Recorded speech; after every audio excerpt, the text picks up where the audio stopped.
What's up, guys? Belfast, boxing and blues. We're in the shadows, man. We're in the shadows. What is going on? What is going on? Can we get some kind of fucking. Anyway, look, forget all that. Today we're going to look at making horn effects on the guitar. How to do certain things to without the use of a whammy bar to change up the sort of sounds that you can achieve and try and get some of those horn sounds.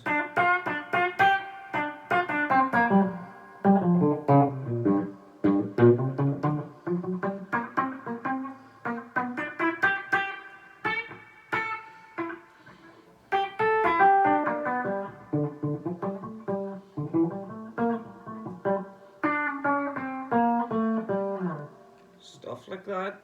Yeah. Stuff in that region.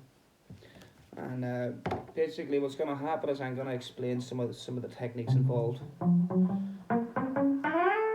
and then we're going to have a little playthrough. We're going to play on a little backing track, and we're going to see what happens. We are going to see what happens.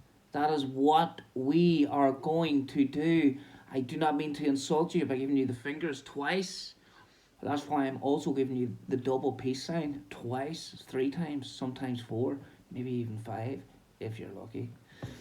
So look, it's all good, guys. What's happening is I'm gonna smoke a cigarette, I'm gonna drink this tea, I'm gonna talk some nonsense, and then we're gonna figure out what's going on here. Alright, we gotta bring the flag down. Gotta fly the flag, don't we?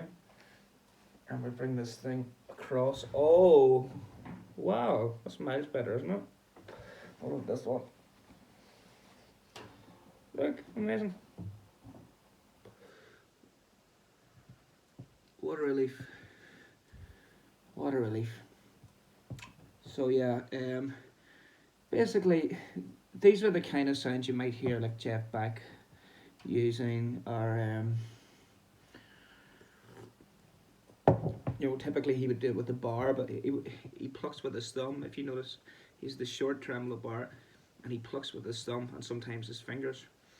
And what you're getting there with that is you're snapping the string, so you're pinging it rather than hitting it with a pick, and getting like a softer thing. You can thud with the pick, but it still doesn't get that same effect, that snap that you get from attacking it with your finger or your thumb.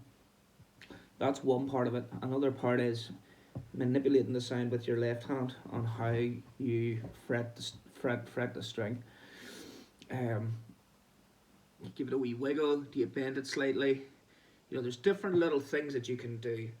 And again, with most of these sort of ideas, it's about playing around with it and practicing with it, experimenting until you build an intuitive sort of feel for how to go about it. And then you can sort of make it your own. You can take whatever licks you like to play and you can mix it up, Like I say, Jeff Beck does this. I'm trying to think that there's a particular jazz fusion guitar player whose name John Schofield, who's known for doing that. I mean, obviously, him being a jazz guy, he's listening to horn players. You know what I mean? All of the jazz guitar players really do that. They listen to horn players and they try and pick things up from there. With Charlie Christian really being the sort of pioneer, of the electric guitar in any music, but certainly in jazz, he came into the Benny Goodman band.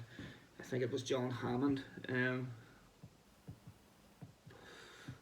famous music mogul guy, who discovered Bob Dylan and all sorts of people like that.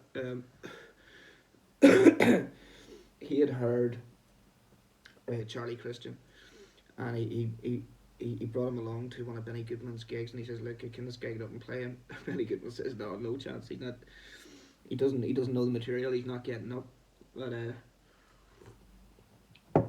Hammond being Hammond, he somehow rigged it at half time that he managed to shift Charlie Christian on stage. And we played through the first track, and Benny Goodman sort of looked over, with the clarinet. What's this guy doing over here? And he sort of gave him the evils or whatever, and was like, right, okay, well, you passed that test. You got through the first tune. He says, I'm gonna mess him up here. Right, we're gonna play. I think the song's called Rosebud or something like that. He says we're gonna play this. He says he doesn't know this song, and it's really difficult. And turned out Charlie Christian did know the song, and he played an absolute blinder on it.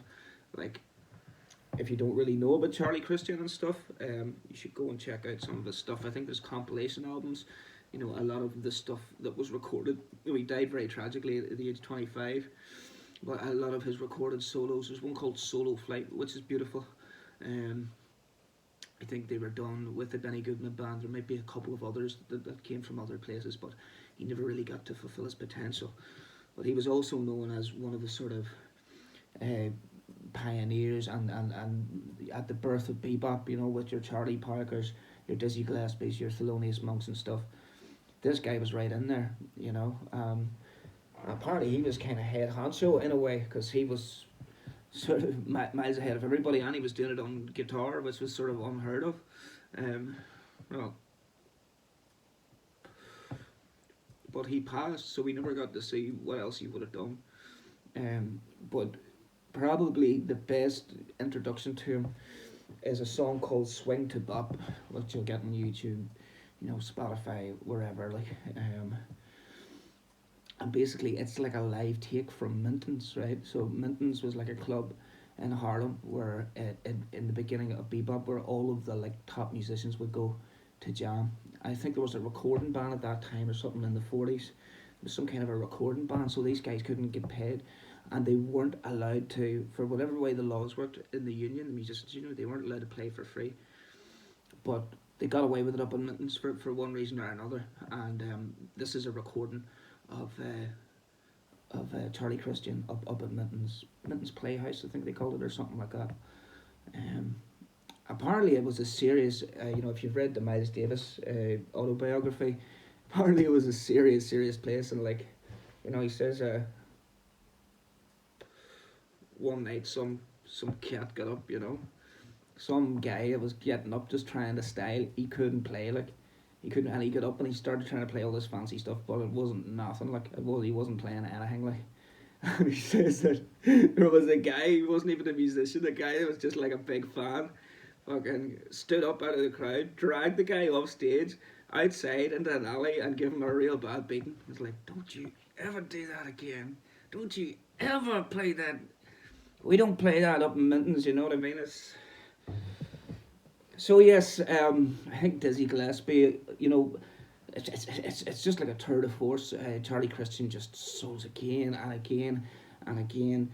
You know, the first, there's like an A section, a B section. The A section is, you know, it's two minor chords, basically. In a minor key, it's just a one chord and a four chord, and he's playing sort of civil on it, you know, and then it goes into the B section, and there's like a couple of two fives or something like that, and it's like every time he cuts from the A section where he's somewhat subdued, still quite spicy playing, it goes into the B section, and he's doing all these chromatic runs and these advanced harmonic concepts.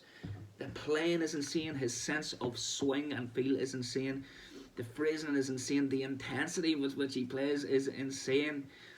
It's really worth checking out, and that'll give you an idea of like who Charlie Christian was, and what the importance that he had. You know, I suppose that the other two sort of, there's like a holy trio of the jazz guitar players with let's see, yeah, so you had Django, obviously, Django Reinhardt. You know, we can talk about him in a bit more detail at another time. Actually, there's a jazz night on tonight. It's every Thursday at the Sunflower. Starts at 5:30. I'm still sick, still trying to kick this flu, man, but I might go and check that out. So I mean, Django was based in Europe, and obviously it's the gypsy jazz thing, and you know they had a lot of good musicians and stuff there, but it was two different areas. You know what I mean? I think Django came over. At one point, he might have toured with Duke Ellington or something like that, and there's some recordings of him playing electric guitar and stuff, which is quite interesting. Obviously, Django is an absolute beast himself. Now, him and Charlie Christian's two different players, you know, but uh, equally phenomenal, you know. And then The third guy, the other member of the trio was Wes Montgomery. Yeah, so yeah, Wes Montgomery was that insane guy. He played everything with his thumb, and he was playing octaves and stuff like this. But he would play runs that most people would have great difficulty trying to play with the plectrum. He was doing it all with his thumb. He was playing, chord solos, basically, where you would hit one note, he would play a chord, and up and down the neck and shifting all these shapes, and it was musical and beautiful, and he had a real nice, cool feel, very, yeah, just musical, beautiful guy, Wes Montgomery. So yeah, I mean, I'm not sure how we get into all that, Benny Goodman, but yeah, I mean, I think he hired Charlie Christian after that, and John Hammond was like, "What I tell you?" Didn't I tell you he was good? And so those guys were quite happy with that. It all worked out good. Like I say, died at the age of 25. Pretty tragic. Always seems to happen to the best. Robert Johnson, Charlie Christian, Amy Winehouse, Kurt Cobain. Well, why are all these people dying before they even get to 30? It's mad, man. It's really mad. But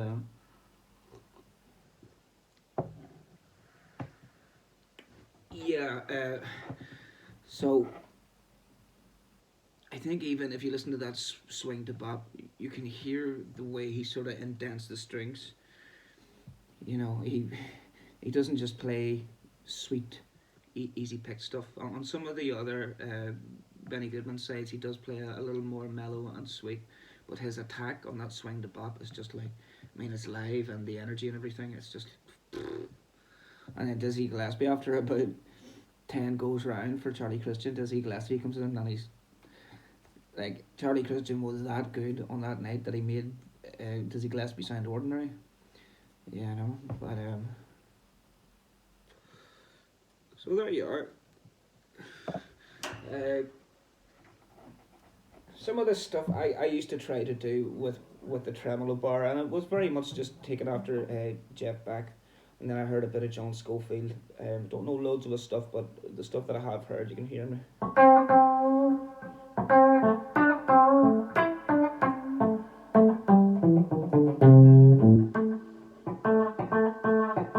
That's all with the thumb. That's all just downstrokes with the thumb.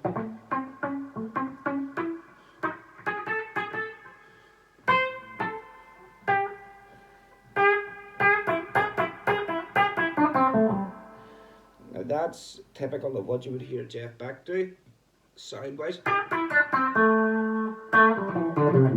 Just pentatonic runs. The Roger Waters album, a great album, Amused to Death. Jeff Beck plays guitar in that, which is quite interesting because there was another album, Hitchhiker's Guide to the Galaxy, or whatever it was, that Hitchhiker album. Clapton played in that, and it was kind of like all those guys wanted to go of being Dave Gilmour. It's like they obviously respected big time what Dave Gilmour had done in the Pink Floyd, and what bigger compliment than both Eric Clapton and Jeff Beck wanting to have a go at that role, really. But on that Amused to Death album, typically there's quite a few of those type of little moves. It's simple. It's pentatonic stuff, but sometimes just the intervals and the little moves that he does will make it interesting, and like those are quite straight. Those are just little pull-offs, There's already there's some character from the thumb hitting that, and you're bending it slightly for the pull-off, so that's also affecting the sound of it,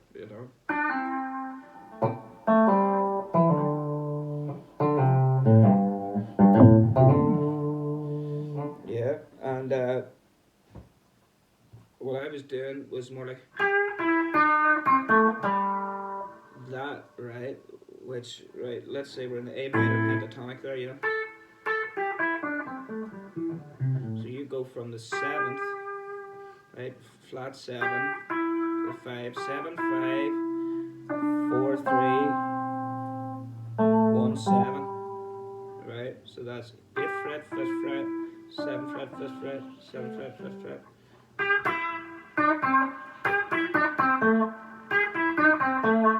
So you're basically just bending that up a little bit. You know what I mean? It's similar to that trem sound, but again, it's different from the trem. Now, the trem's a very hard thing to do. It takes a lot of skill. I had got to be reasonably good at it. And like I said in an earlier video, I got this guitar hardtail just to keep the action and the intonation and the tuning a whole lot better, you know, because as nice as having the bar is, if it's not a Floyd Rose or something like that, you know, you'll hit a big dive in it, you know, halfway through a song, and you know, for the next 2 or 3 songs, you're struggling to get back into tune, you know. So without having the availability of the trem, then you can still kind of approximate those sounds. But again, I mean, a good exercise to do is, like, I mean, I was just watching a Duke Ellington documentary, and like, you know, it was lots of talk and interviews and stuff, but of course there was plenty of music in it too. And just listen to the horns, especially with that early jazz where the guys were playing with the, you know, the cup, the whale thing at the end of the trombone or the trumpet. Because those guys, there was extra sounds going on, you know. So you will want to try and work out ways that you can get a different sound from the everyday, you know, same old thing that we all get, you know. I can try to do it like this. There's some extra, there's a bit of squeal action going on there.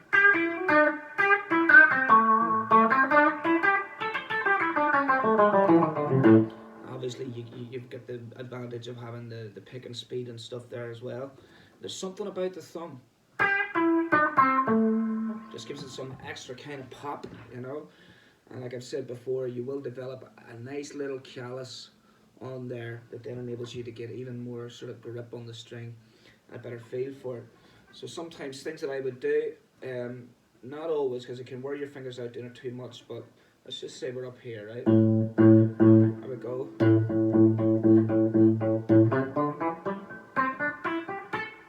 You know, it kind of changes the whole character of it, so you don't have to really think it through too much and have a whole theorem on it before you start playing.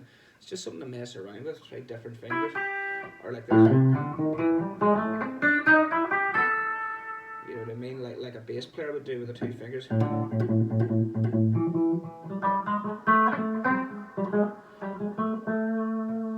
Again, like I'm not crazy at that. I'm not fucking Jaco Pastorius, but it's nice to have different options, you know, and especially if you're playing and you're halfway into a gig and say the other guys in the band are really doing the flashy stuff, they're doing the colour stuff, they're doing the solos, and what can you do? You can, you know, you're stuck on a simple move like.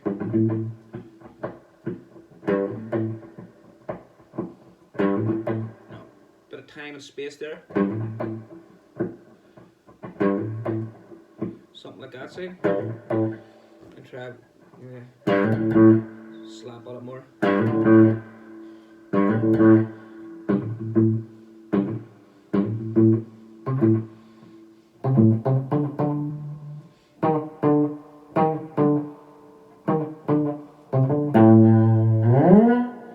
Yeah, just something to think about. So anyway, let's get a little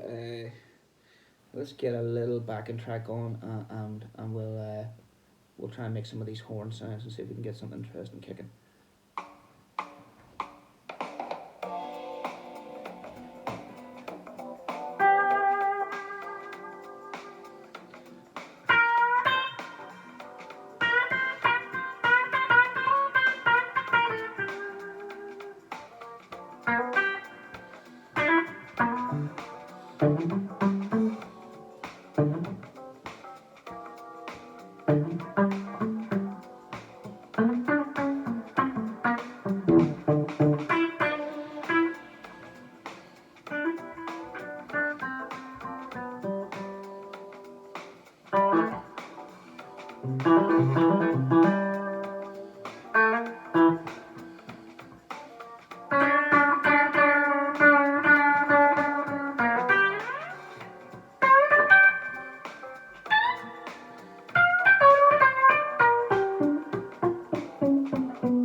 Try some with a pick.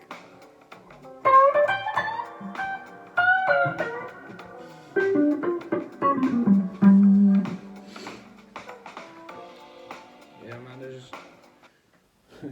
there's not too much going on there. It's ground that has been covered already.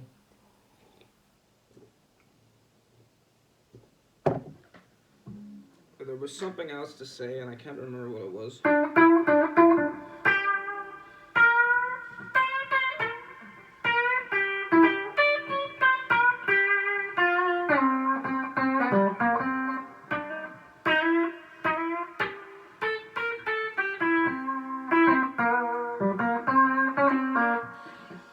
Do you know what? I wrote the guts of another song yesterday, from that original video with the maybe 3 or 4 seeds of songs. I thought I would set myself that wee challenge, and I'll try and see if I can come up with something. And the song was like this. It was like something like that on top, and it was.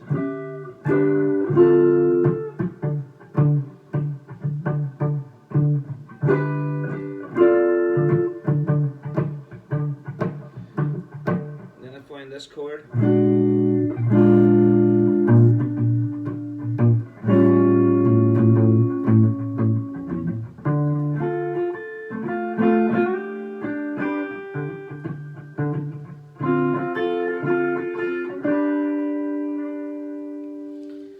So yeah, I mean, like that change. I mean, basically, I've been listening to Herbie Hancock's Headhunters, Watermelon Man, or something like that. Some of that era, those Blue Note records, where there's a lot of I suppose post kind of blue, where suddenly it was hip to play on much simpler chord changes. They stopped playing over the real complex songs and all the 2-5-1s and the modulations and stuff.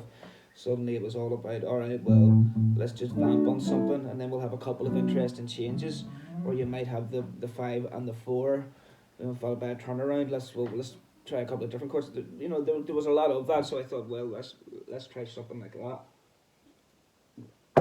And I changed it up a bit, and I sort of stole the melody from Loverman, which I'd also been playing the other day. So I'll see if I can make this work. Hopefully it's not too trash.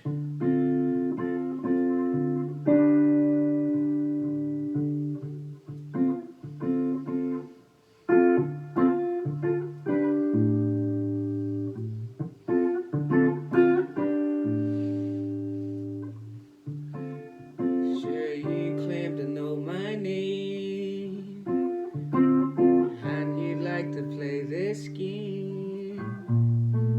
Get your guitar, strap it on tightly. You're a fool, I can't see that. Sitting in your tilted hat. Place a penny in the cup, I'll drink it down.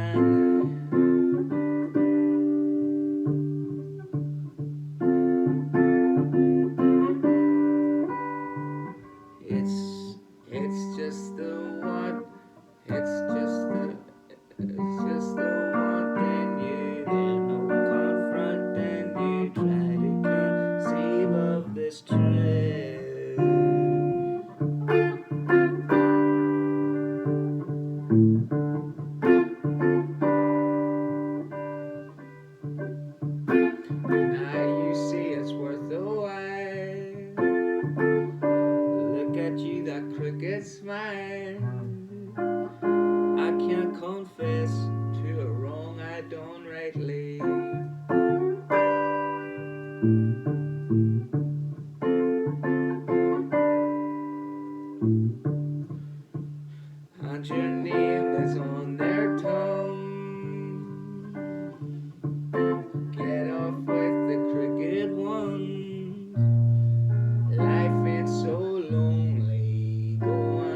conceive of this tryst.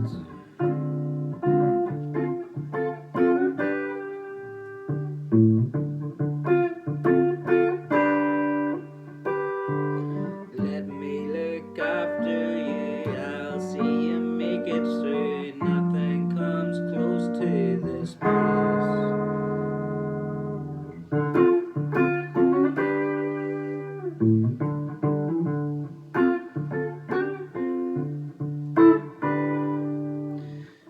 There you are, there's the guts of that. It has to be perfected and fucking worked over and understand how I can nail that down and play those parts to get them automatic so that I can sing over the top with a bit more freedom. And of course, then that means that you gotta have a very good idea of what you're singing and where it places on the beat.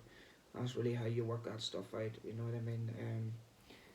It's not so complex once you break it down like that, but you do have to take the time with it. You have to come back to it again and again.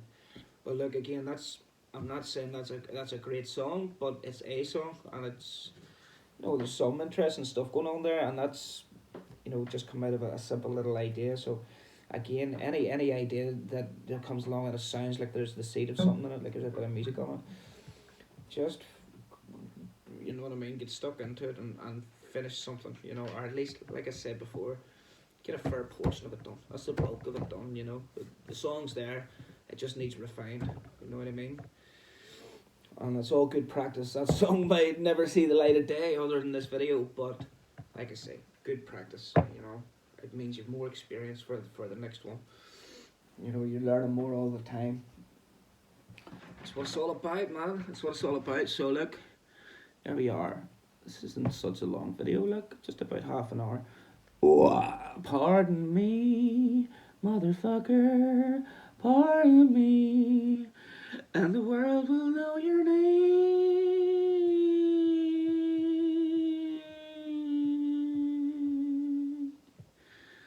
The world will know your name. Right? You know what it is. You know what it is. And yeah, I gotta go to the doctors and collect my antibiotics. Hopefully it'll clear up this 3-week flu and I can get back to living a halfway enjoyable life. Yeah, I'm gonna go see Meryl Streep in 2 weeks. Check him out guys. I might even check out this gypsy jazz thing tonight. All the best musical folks, Belfast, boxing and blues and jazz.